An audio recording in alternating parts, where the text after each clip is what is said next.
Good morning, everybody. I'd like to talk about a couple of things today, but the first thing is water. Now, I see you've all been enjoying the water that's been provided for you here at the conference over the past couple of days, and I'm sure you'll feel that it's from a safe source. But what if it wasn't? What if it was from a source like this? Then statistics would actually say that half of you would now be suffering with diarrhea. I've talked a lot in the past about statistics and the provision of safe drinking water for all, but they just don't seem to get through. And I think I've worked out why. It's because using current thinking, the scale of the problem just seems too huge to contemplate solving. So we just switch off, us, governments, and aid agencies. Well, today, I'd like to show you that through thinking differently, the problem has been solved. And by the way, since I've been speaking, another 13,000 people around the world are suffering now with diarrhea, and 4 children have just died. I invented Lifesaver Bottle because I got angry. I, like most of you, was sitting down the day after Christmas in 2004 when I was watching the devastating news of the Asian tsunami as it rolled in, playing out on TV. The days and weeks that followed, people fleeing to the hills, being forced to drink contaminated water or face death. That really stuck with me. Then, a few months later, Hurricane Katrina slammed into the side of America. Okay, I thought, here's a first world country, let's see what they can do. Day 1, nothing. Day 2, nothing. Do you know it took 5 days to get water to the Superdome? People were shooting each other on the streets for TV sets and water. That's when I decided I had to do something. Now, I spent a lot of time in my garage over the next weeks and months, and also in my kitchen, much to the dismay of my wife. However, after a few failed prototypes, I finally came up with this, the Lifesaver Bottle. Okay, now for the science bit.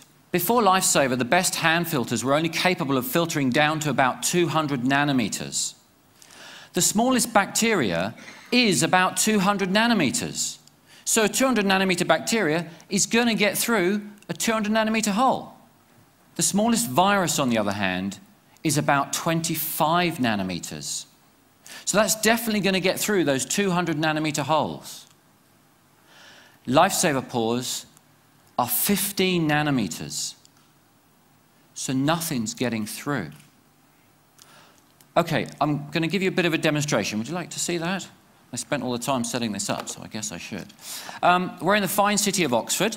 So, someone's done that up. Fine city of Oxford. So what I've done is I've gone and got some water from the River Cherwell and the River Thames that flow through here, and this is the water. But I got to thinking, you know, if we were in the middle of a flood zone in Bangladesh, the water wouldn't look like this. So I've gone and got some stuff to add into it. And this is from my pond. Have a smell of that, Mr. Cameraman. Okay. Right, we're just going to pour that in there.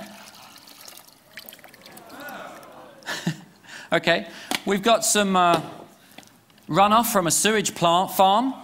So I'm just going to put that in there. Put that in there, there we go. And some other bits and pieces. Chuck that in there. And I've got a little gift here from a friend of mine's rabbit. So we're just going to put that in there as well. Okay. Now, the Lifesaver Bottle works really simply. You just scoop the water up. Today I'm going to use a jug just to show you all. Let's get a bit of that poo in there.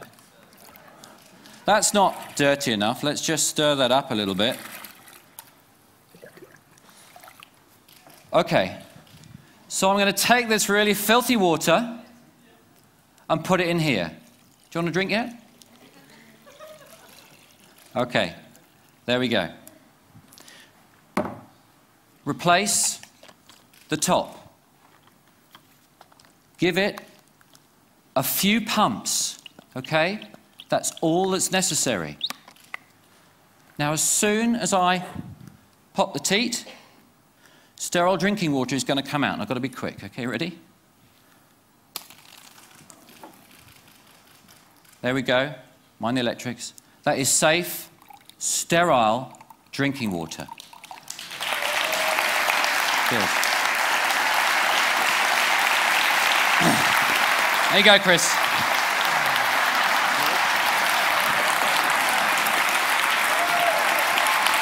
What's it taste of? Delicious.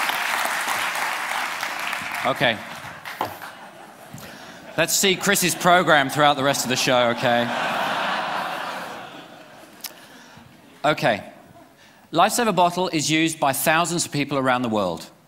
It'll last for 6,000 litres, and when it's expired using fail-safe technology, the system will shut off, protecting the user. Pop the cartridge out, pop a new one in, it's good for another 6,000 litres. So let's look at the applications. Traditionally in a crisis, what do? We ship water. Then, after a few weeks, we set up camps. And people are forced to come into the camps to get their safe drinking water. What happens when 20,000 people congregate in a camp? Diseases spread. More resources are required. The problem just becomes self-perpetuating. But by thinking differently and shipping these, people can stay put. They can make their own sterile drinking water and start to get on with rebuilding their homes and their lives. Now, it doesn't require a natural disaster for this to work. Using the old thinking of national infrastructure and pipework is too expensive. When you run the numbers on the calculator, you run out of noughts. So here's the thinking different bit. Instead of shipping water and using man-made processes to do it, let's use Mother Nature. She's got a fantastic system. She picks the water up from there, desalinates it for free, transports it over there and dumps it onto the mountains, rivers and streams. And where do people live? Near water. All we've got to do is make it sterile. How do we do that? Well, we could use a Lifesaver bottle, or we could use one of these. The same technology in a jerry can. This will process 25,000 litres of water. That's good enough for a family of 4 for 3 years. And how much does it cost? About ½ cent today to run. Thank you. So by thinking differently and processing water at the point of use, mothers and children no longer have to walk 4 hours a day to collect their water. They can get it from a source nearby.